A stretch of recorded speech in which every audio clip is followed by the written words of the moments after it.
Class 10 mathematics के नए session के साथ क्लास 10 पे हम यूनिट 30 कर रहे हैं, इंट्रोडक्शन टू ज्योमेट्री। उसकी एक्सरसाइजेज हम सारी कर चुके हैं 30.5 तक। आज उसकी हम रिव्यू एक्सरसाइज करेंगे।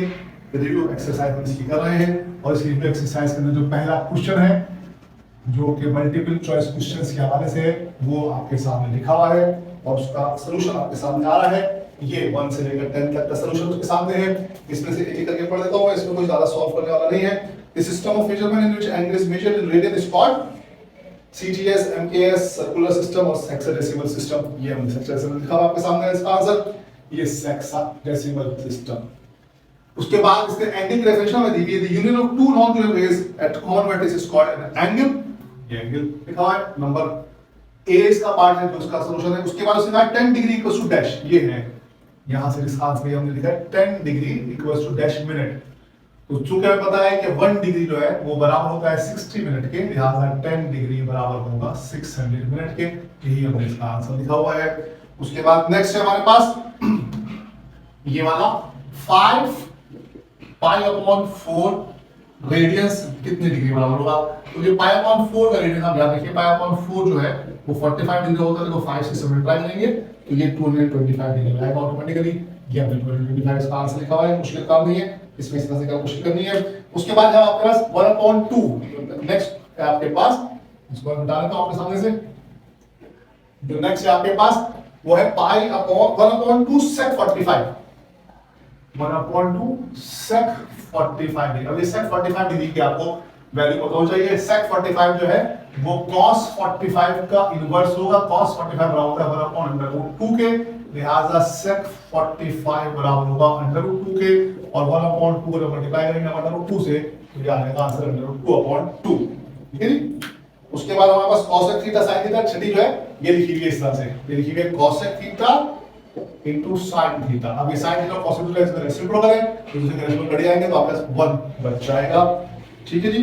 उसके बाद आपके पास sec स्क्वायर थीटा माइनस ये जो है ये है sec square theta minus tangent square theta, ये साइन 1 के बराबर होता है। ये हमने आइडेंटिटी पढ़ी थी। आइडेंटिटी हमने कुछ ऐसे पढ़ी थी कि लिखा होता है कि tangent square theta is equals to sec square theta plus 1। अगर आप इसको इधर भेजिए तो ये -1 के बराबर आएगा।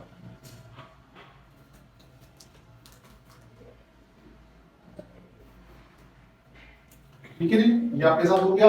उसके बाद जो है आपके पास नंबर 8 है। नंबर 8 के ऊपर आंसर लिखा हुआ है y का।